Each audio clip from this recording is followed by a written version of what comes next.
Good morning, everybody. This is Matt with Comtell. Let me go and change my name there so you can do that. I will rename myself. And we're waiting. Some few people are still connecting to the audio. And we will get going here in a second. Thank you for coming today. I hope you're having a great day. Look outside, at least on the windward side here, it's sunny. It rained hard last night for sure. But yeah, so right now everyone is muted. Feel free to unmute yourself if you have a question. The two ways to ask a question is to unmute yourself and just interrupt me, and don't worry about that. I love the interaction. I can handle that. So don't feel like you're gonna break my stride or anything like that. Or you could put that there right in the chat, any kind of question you have in the chat. So if I'm looking over to the right side, it's not that I'm not paying attention. It's just that my chat is over on one screen. I've got the presentation on another screen. And then I have some other folks that will help me as well. Let me know if I miss a question because I'm so engrossed in the in this presentation. So as far as the levels of this, so this is not a beginner class for Outlook of what is Outlook and how do you send an email and how do you add a contact or reply to an email, and it's not an advanced class. This is I would more, I think, in intermediate. You know the basics, and you might be an expert in Outlook, and hopefully you'll find something. And for sure, if depending on how much time we have left, if you have a great tip or trick that you use every day, we'll open it up and you can share that with everyone else that you have that's there. So that's certainly an option there. So let's go ahead and get started.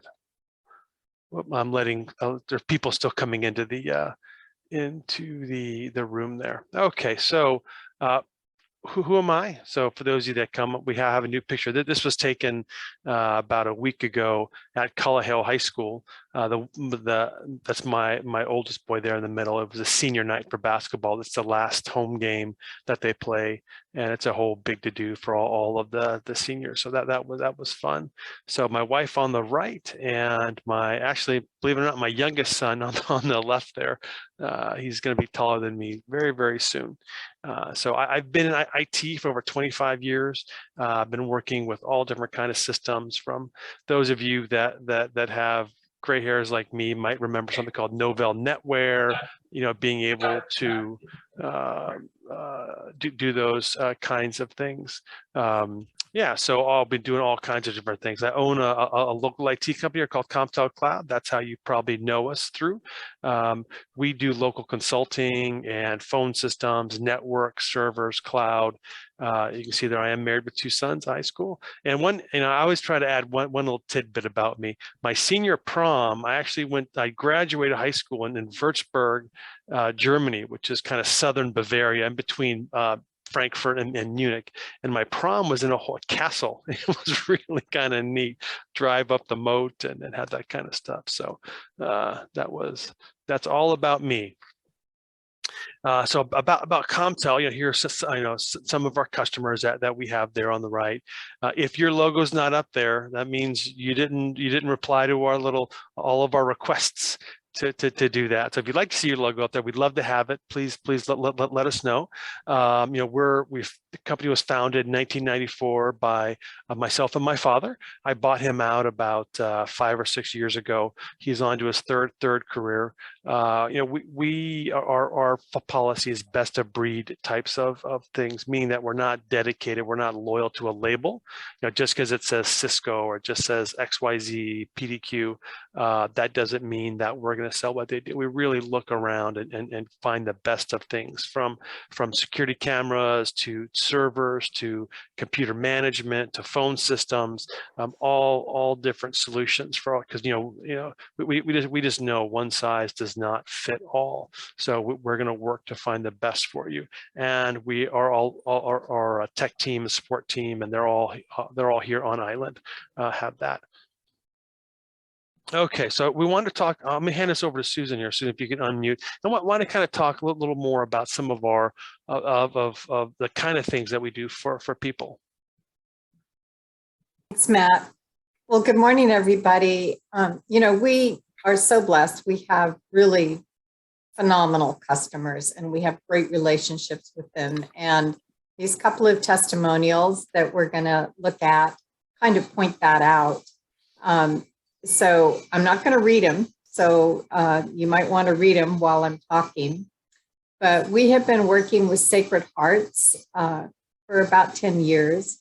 We started helping them when they had a major system that needed maintenance and repair. And even though they had a maintenance contract with a vendor, they weren't doing it. So we helped them out. And when the time came for them to change vendors, they selected us.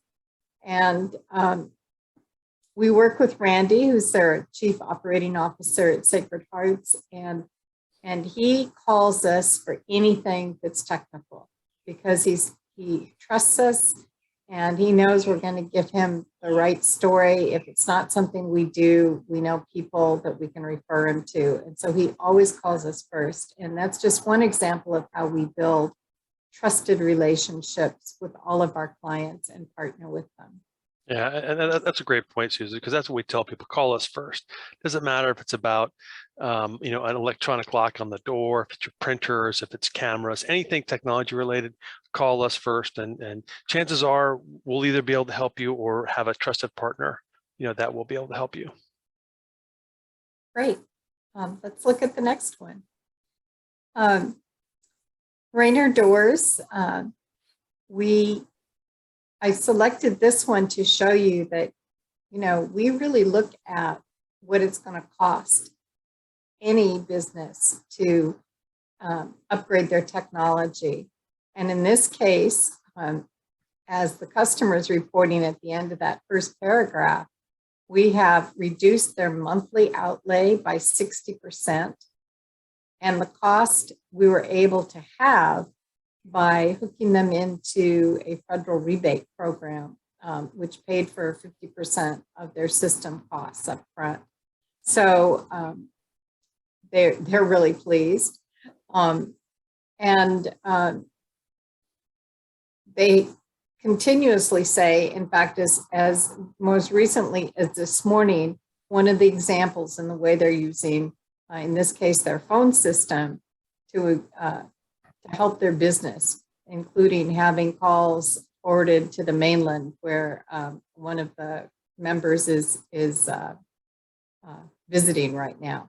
So they are very pleased and happy. And it's because we worked with them, the more we got to know their business, the more we were able to advise them of things they might want to implement. Absolutely.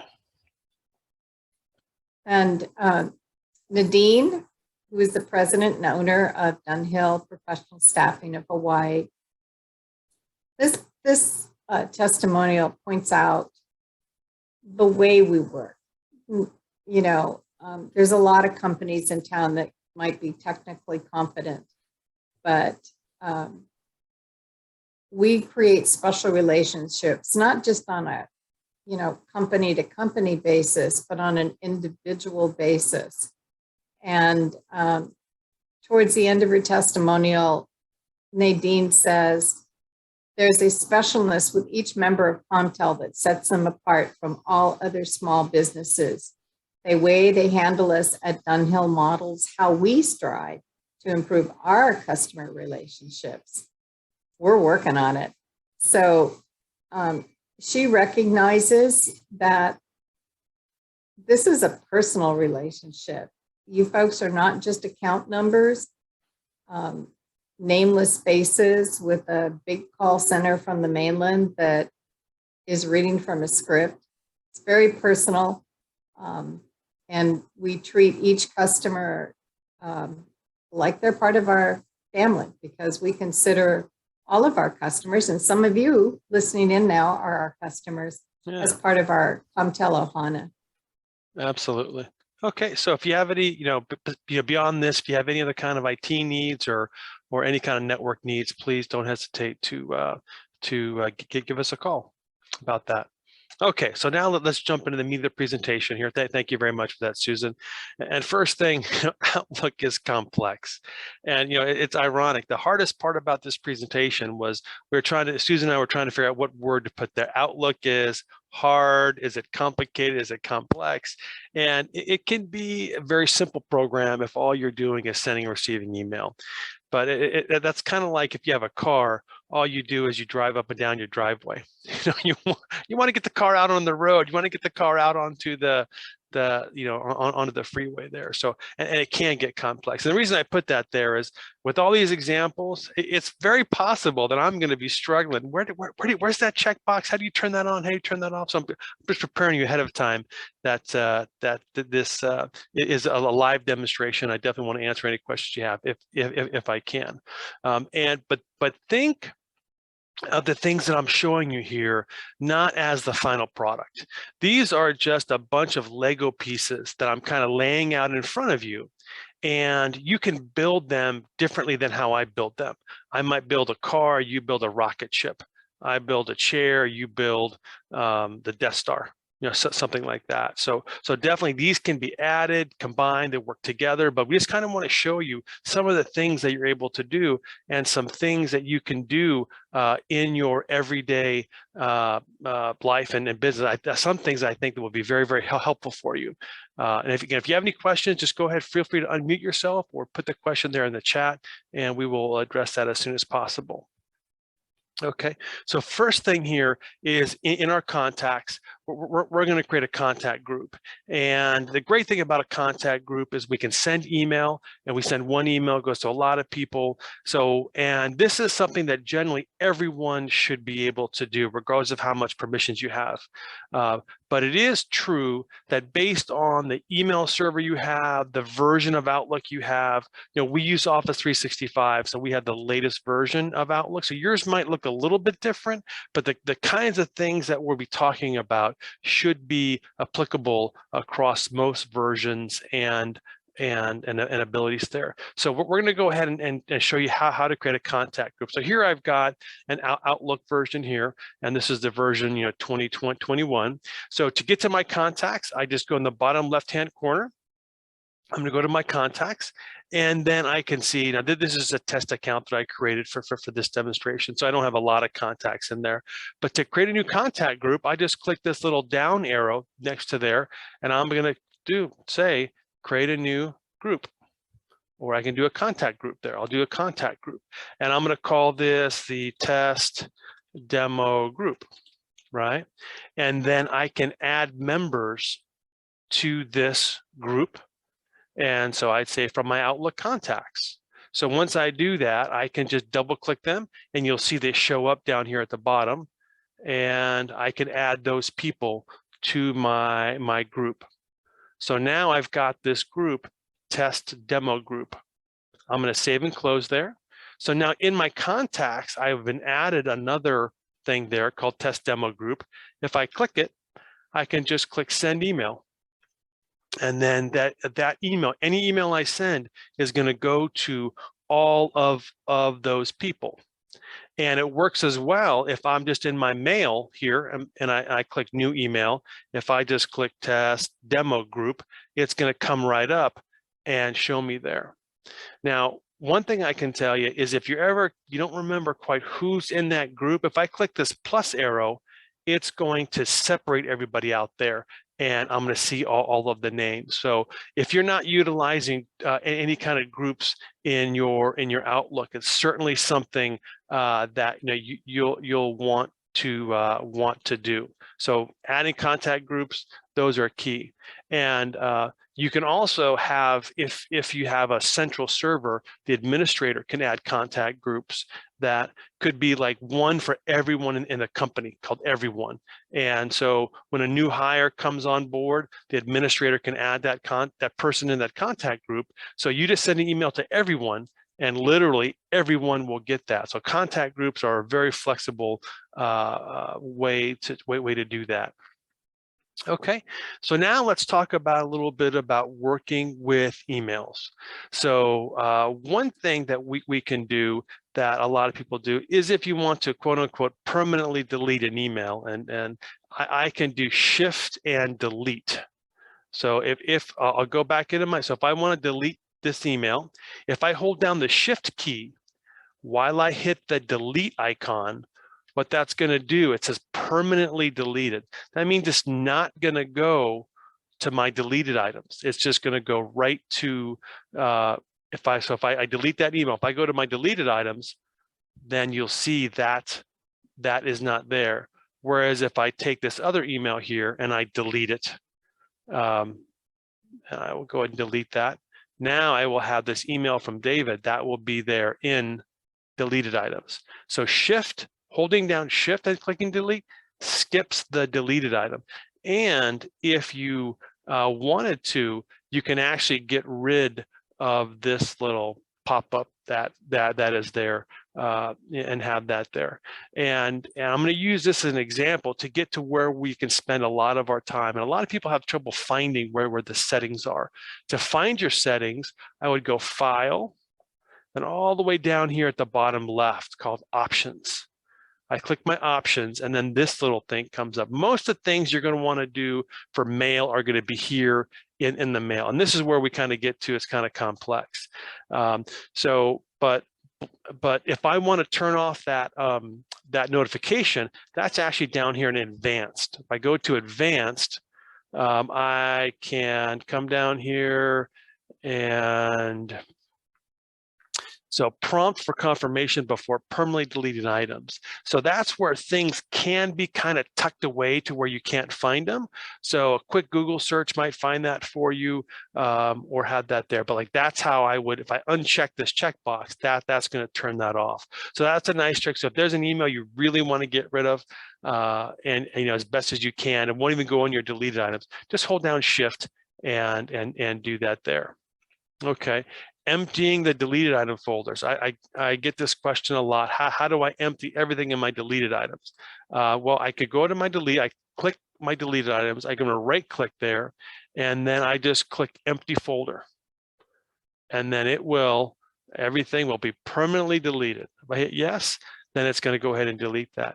Now, no word of warning, if you have any kind of backups or anything in the cloud, retention, that doesn't mean it's permanently deleted where no one's ever going to be able to read it. That means it's out of your mailbox, won't use up your space if you have space issues, or you just want to, some people have like a 0 email tolerance, right? I mean, they don't want anything anywhere. They want to delete it. So literally just get in there, right click on there, and then I just choose empty folder. And then that's going to delete my inbox. Okay, conditional formatting. To me, this is one of the best features of Outlook that a lot of folks don't use. I'll give you a demonstration of what that is. So you'll notice here in my inbox, just like in yours, the unread messages are bold. And as soon as I open this message up, it's gonna unbold, and now it looks like all the rest. Whereas this is an unread message here. I have that, but that's not enough highlight. If I have important messages, that's when I do my conditional formatting. Let me let some more folks in. So to do that, let's say, Susan's my boss. Everybody knows that. I do whatever she says, what she tells me to do it. So whenever an email comes in from her, I want my— That's really Cindy, his wife, but we'll let that pass. Don't tell Cindy I said that. I want this really to be highlighted. So what I can do is if I go into my view, and again, it might be a little bit different depending on how, what version of Outlook you have, but here in my current view, I want to go to my view settings. So if I go to my view settings, then I have this conditional formatting icon, the button here. So I just click conditional formatting, and then these are this is where all that magic happens, where it's bolded if it's unread. So here, this is like unread messages. It tells me it's bold and have that. So I don't want to change any of those. You can change those if you want, but I'm going to add something new. So I'm going to add one here, and the name is going to be, we'll call it Susan. Now, how do I want emails from Susan to appear? Well, I'm going to change the font. I'm going to have it be red. I'm going to change it font to this one, and we're going to have it bigger. And I can even have different, I can have that there. I can have it strike out normally, so I can change what font I want to appear. Now, I choose what condition do I want this to happen. I just click condition. I'm going to say from Susan Shepard at ComTell.Cloud. Now I can say, and then again, if I'm working on a special project, I could, again, this is why I say they're kind of like Legos and you can use them yourself. I could have it so any email that comes in with the subject, the water project will get treated differently, will look differently, what time it comes in, when it expires, when it was created, when I'm the only person in the two lines, so it's just to me. So I'm going to say, just in my case here, if it's from Susan and it's unread, I can say, oh, okay, only if she has, I could do this only if it's from Susan and it's unread and it is a high importance. So you can choose what you want to do with that. Lots of different options, that you're able to do with that. But for most people, it's just, okay, from this person and they're unread. So I just click OK, then OK, and OK. And now here, if I was to take Susan's message and I mark it as unread, you'll notice, wow, that really stands. So Susan, can you just forward me another message from that to that same email account? So that just really stands out. So I know it really catches your eye more than anything else. So I could have blue is from, big, and blue is going to be this, or green is going to be that, this font, that font. So I'm able to do that. Now you'll notice, like anything else, if I said only do it when it's unread.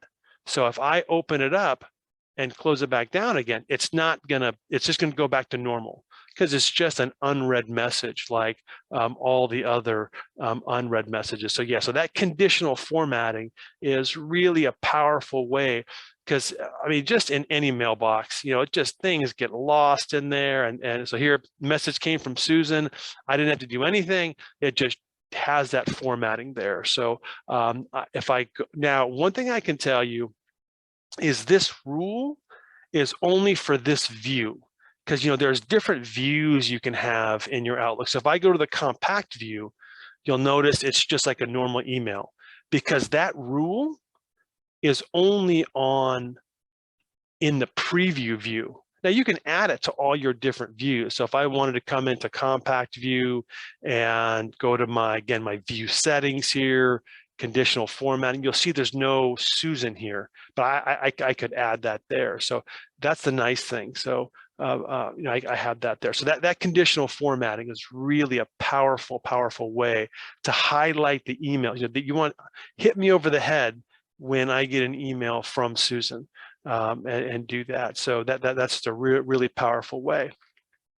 Okay, search folders is another great thing that I don't think people use enough.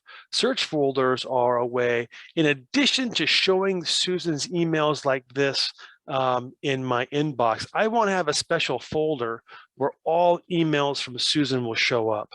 So you'll see down here, I've got this thing called search folders. So if I just click on it here, I can right click and choose new search folder. And then I'm going to say one here, mail from and to, say mail from specific people. And I'm going to choose person here, and I'm going to say from S. Shepard at ComTell.Cloud. So any email from Susan, and then we'll have that there. So mail from specific person, I just put her email in there, real simple, and I just click OK. So you'll notice now in this search folder, it automatically, every email from Susan shows up here. And what I like to do is, you have my favorites up here. I can just drag it up there or just right click on it and click add to favorites. That's an example. It's right there in front of me, but there's a lot. I started at the top, or I had to work my way down. So I click add to favorites, and now up here, whenever Susan sends me an email, it's going to be in this view here. So that's a great way that you can just, if your boss, subordinates, anyone, where anyone sends you an email, again, it's still going to show up with my conditional formatting here. Again, I could just mark this as unread, and it's going to get that formatting back. But if I, Susan, boom, I go there and it has all there. So definitely anyone that you communicate a lot, it just makes it so simple to find, as opposed to coming in here and doing a search for Susan. It's got that can take 10, 20 seconds. Whereas if I click here, it's always building that. Another search folder that I think is really great is unread. So again, I just go to search folders. I can right click, new search folder, and then the very first one, there's nothing you have to do. Just click OK. And this search folder has got all of your unread messages. Again, I right click on that, add to favorites. And then when I click on it, it's going to show me all my emails that are unread. So at the end of the day, that's the last folder I look at. I just kind of scan through that, make sure I didn't miss an email from somebody. So if I go to my inbox here, and I'll just go ahead and mark all as unread. Then you'll notice here in my unread mail, I've got all of my messages. As soon as I delete, as soon as I view some, so now it's down to 11, down, and then it will go down, and then it will take those out of that view. So for sure, search folders are very powerful. Unread mail is something everyone should have. There's no question in my mind. And then also, if you have anybody that you correspond with a lot, so all the people that I correspond with a lot, I have in my favorites, I have a search folder for them, and that's where I spend 90% of my time. And then I have that because I have my unread mail, and then I have folders for all of those people there, and have that there. Anybody have any questions on any of those? The conditional formatting or the search folders?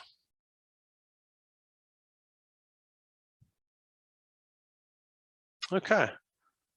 All right. So now let's go Outlook rules. So this Outlook rules allow you to do things automatically with emails. Before, with the conditional formatting, we were just made them look different if they were from a person. The rules will let me do things to the email.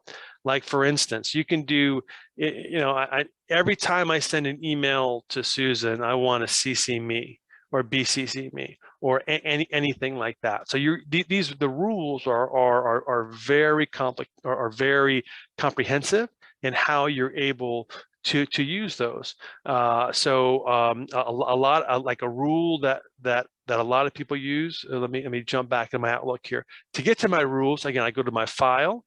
Then here I've got my manage rules and alerts here.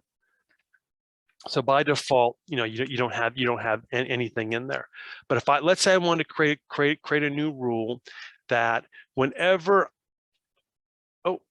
okay, thank you, Jeff, for coming.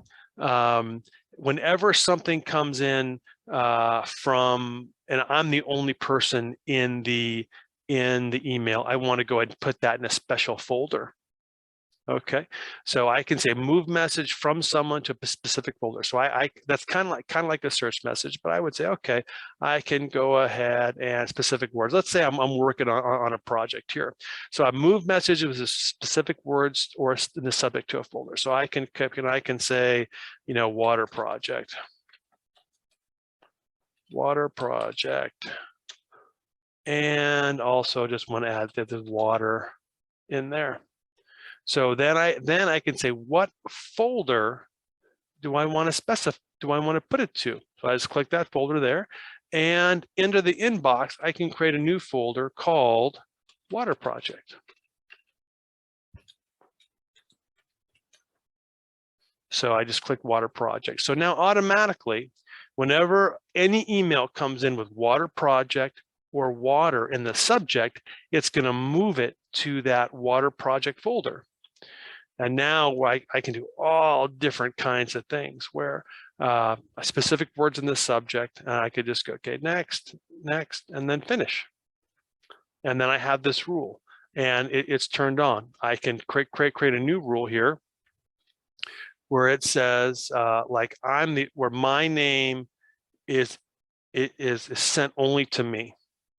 So this is something that I do, because a lot of times when I get an email, it's got 15 people on it. Those aren't the critical emails you need to read immediately, but ones that are sent just to me, I'm able to do that. So when they're sent only to me here, I can move it to a specified folder, and I'm going to call this the personal.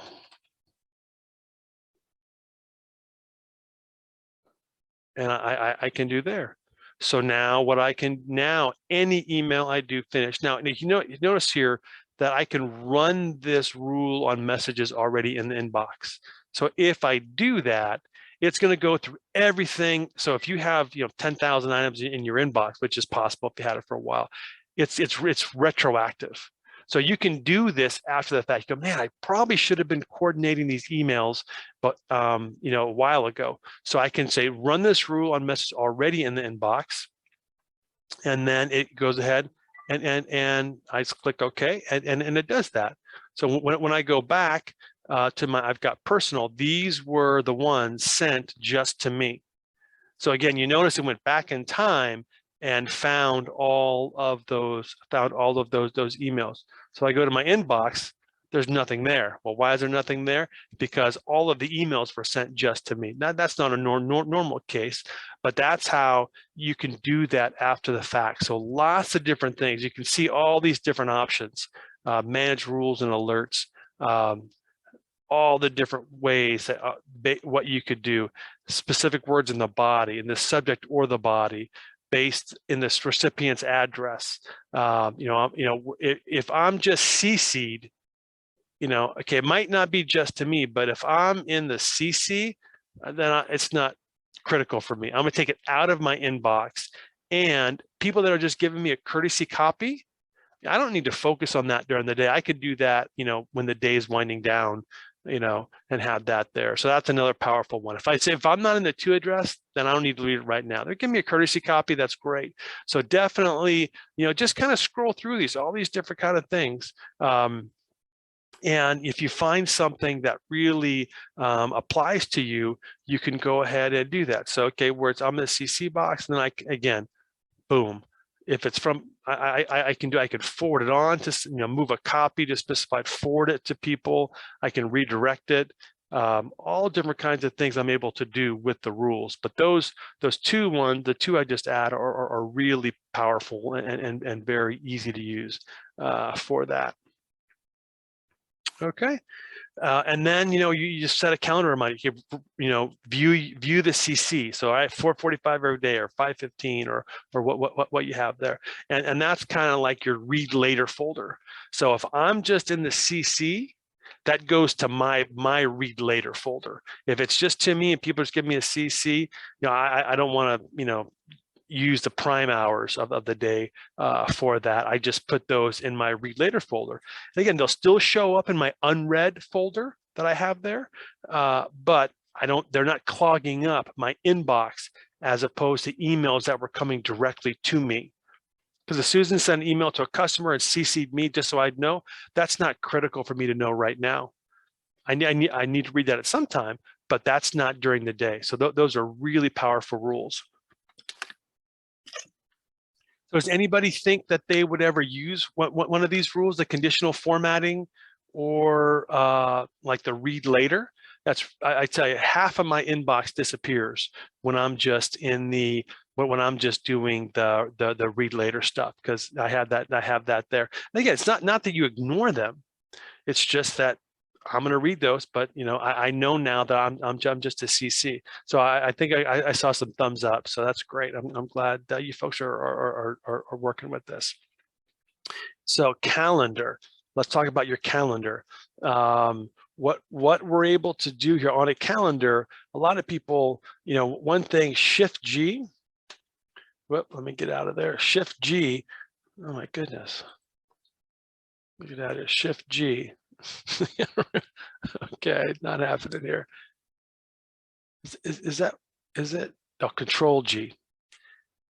Read your own slides, Darnell. Okay, Control G, and then that lets me, that's a go-to. So if you ever want to go to a particular date, it's just a real easy way to do that. Because sometimes people go, they click through, what, next the 2023, what they kind of click through there to find the date. But here I can just do Control G and just type a date in here, 2028.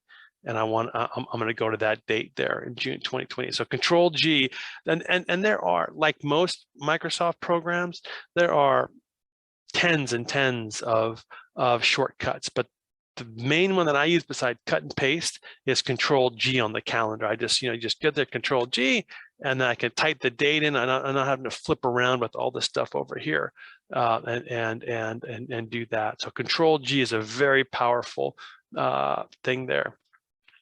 Share your calendar. If I need to work with someone else, what I'm able to do is share my calendar. And then I'm able to do that. I can go in here and I can do sharing permissions. And then anyone else is able to, anyone that I share it with is able to see that. Now I can do different things. So someone, maybe that a subordinate, you can just say only can view when I'm busy, meaning that they're just going to have blocks. They don't know what you're doing, where you're going.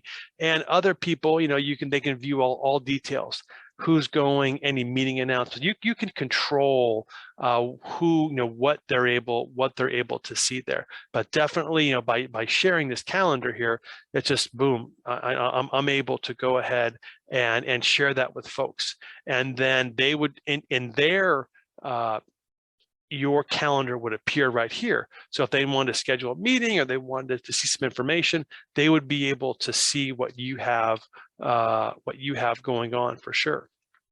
So sharing calendars, know that, and you can request someone's calendar, ask them to do that. So view multiple calendars is a really nice thing there. So let's say that I click United States holidays here. So here I have Groundhog Day, Valentine's Day, and I can view them side by side. But that, to me, that's not the best view. What I like to do is I will right click on it and click overlay. So when I do that, they come on the same view, but you can see there's different colors for the different calendars. So if I was to add something on, on the, I could want one calendar or the other, and you see I have blue for one and green for the other. You can actually change the color. So I want it to be pink. But I'm able to change the color here, so these will update to pink there. So that overlay, I believe you can overlay 4 or 5 calendars. Let me see, overlay. Yeah, I believe, and again, and whenever you give numbers like that, like how many you can overlay, that's always dangerous, because that could have changed last month. It could have changed 20 minutes ago.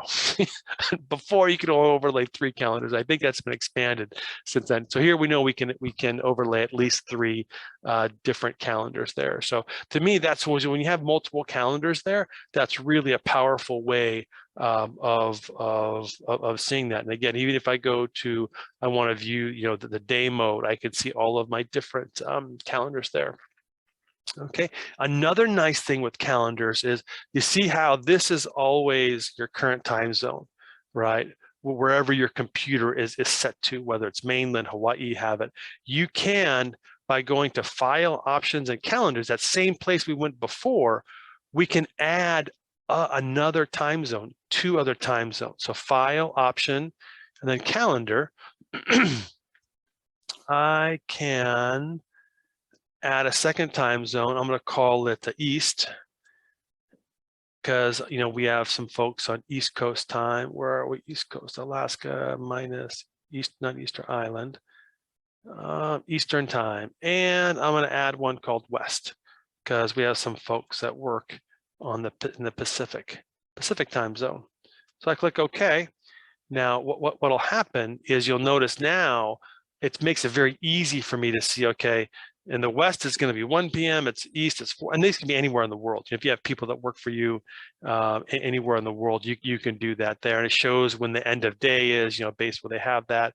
So it just makes it very easy to schedule and to view different time zones for that. More and more, as people work remote, to have that there. So to make it real easy to coordinate. 1 p.m. and East Coast is 8 a.m. I know it can be easy to do in your heads, but the fact that we don't do daylight savings here, and God, spring forward, fall back, what does that mean? Have that there. So just really, really powerful to have those, the time, there's no guessing, have the time zones right there. Anybody have any questions on calendar? Okay, great. We are moving through here. All right, so now it's some general tips here.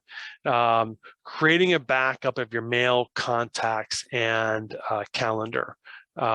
So to do that, if I just click my file, and now this would be a lot of times people they have like a centralized, exchange and a backup and have that. So definitely something to ask about, have that. But this is if you don't have Office 365 or anything in the cloud, this is a great way to do that. I could just go to my tools here, and then that's not right. And this is what we talked about. Where is my export? Under tools, I know it's options. Let's take a look here. Export. Here we go. Okay. See, this little icon used to be on the very top. But I can just click export, and then it's going to ask me, I want to export to a file, and then I based on what I'm trying to do, and then it asks me, I want a PST, or I could do that, have that there, and then it's going to ask me, what do I want to? I want my inbox and all the subfolders, which includes everything else, and then it's going to come, and this is a very small account, so it won't take very long. I can just put that there on my desktop, and then I can put a password on it.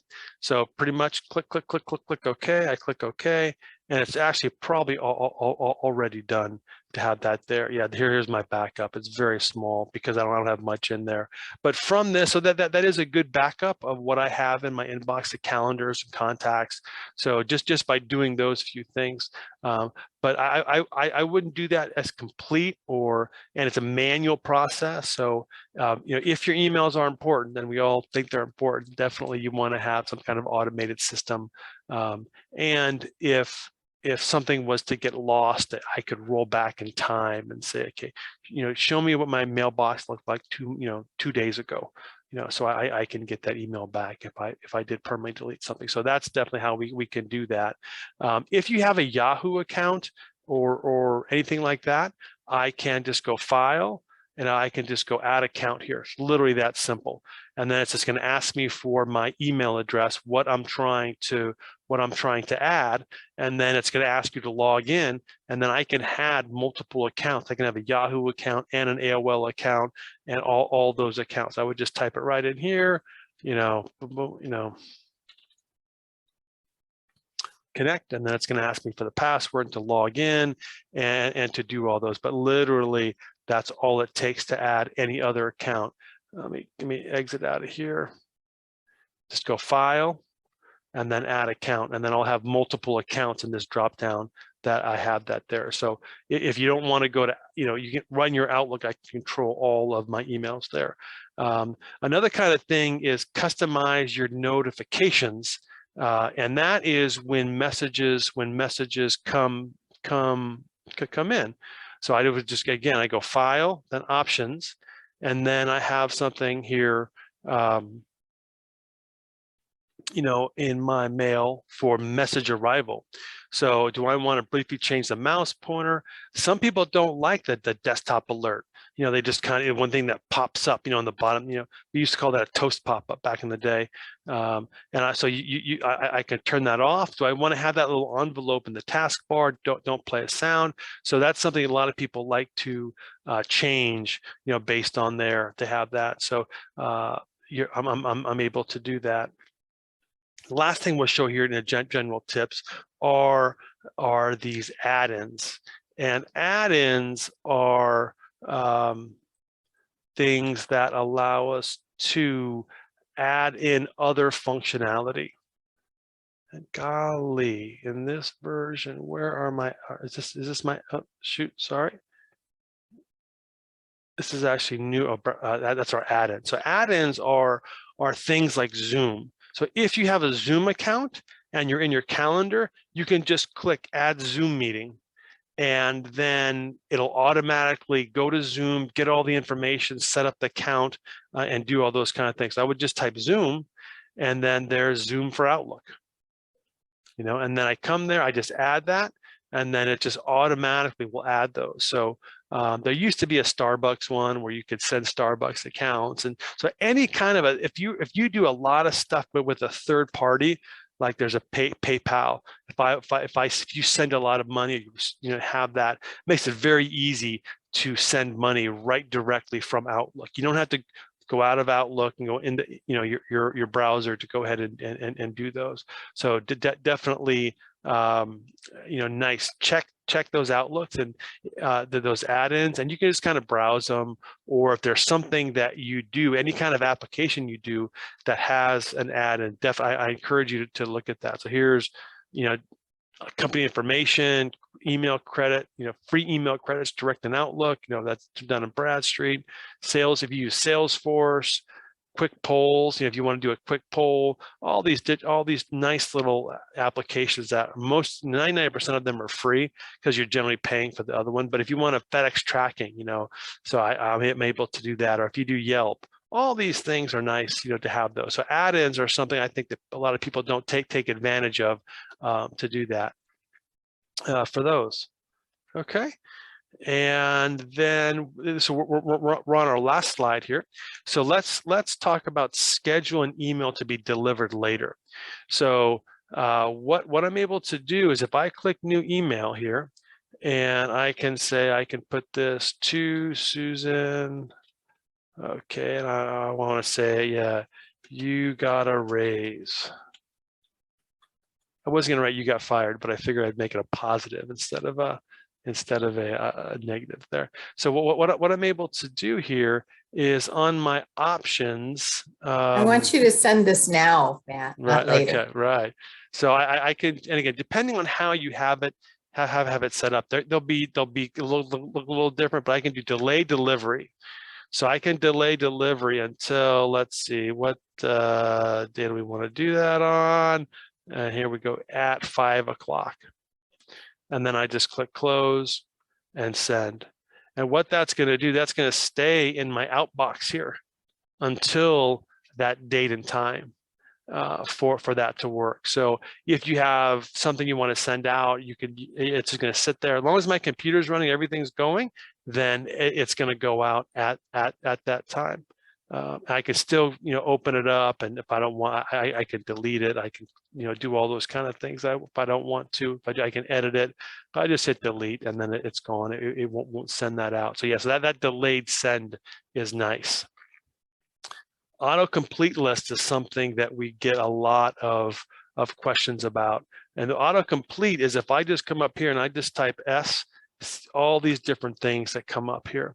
And literally they've made it so simple in new Outlook. I just click the X button here, delete that, and delete. So if I come in here again and I just type S for Susan, you notice nothing comes up there. Now there are ways I can go into my options and delete my entire autocomplete list if I want to start over. I've got so many old emails for people that, and that happens to me sometimes. I just type SU Susan. I assume that Susan Shepard is going to be the top one, but it's actually Susan Ginobili from someone I knew 10 years ago, you know, and I get that there. But if I go into my mail, let's see if this is where we do that here. Up here, empty autocomplete list, and I can stop it from doing autocomplete and have that there. So I can, if I say empty, it's going to delete everything. So now I probably start fresh maybe every year, because I just have, you know, people move on, the new companies, I send it to the old address, and there's a little pain in the beginning as you're rebuilding it, but it makes it very, very easy, you know, as you go forward. Okay, one thing that you have that there. So if I send this to the test demo group here, and I can say, what for lunch?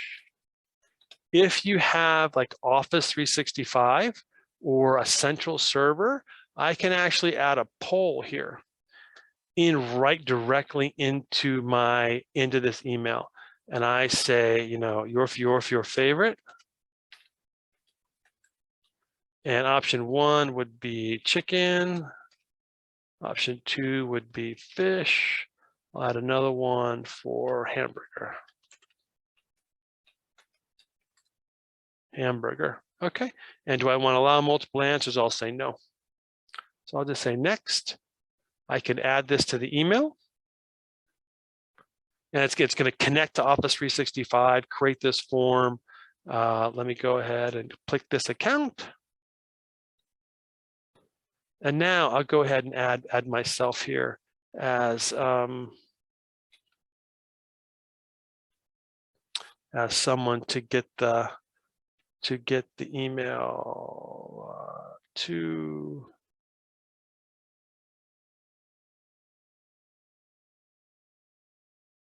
Okay, so when they get that email, they're going to be able to go ahead and vote for that and actually connect in, and then I'll be able to see what the results are, and, you know, view results and do all those kind of things. So just nice and handy to have that there in there to be able to send the poll, and it could also, you have yes or no buttons, and have that right in the right in there to have that there.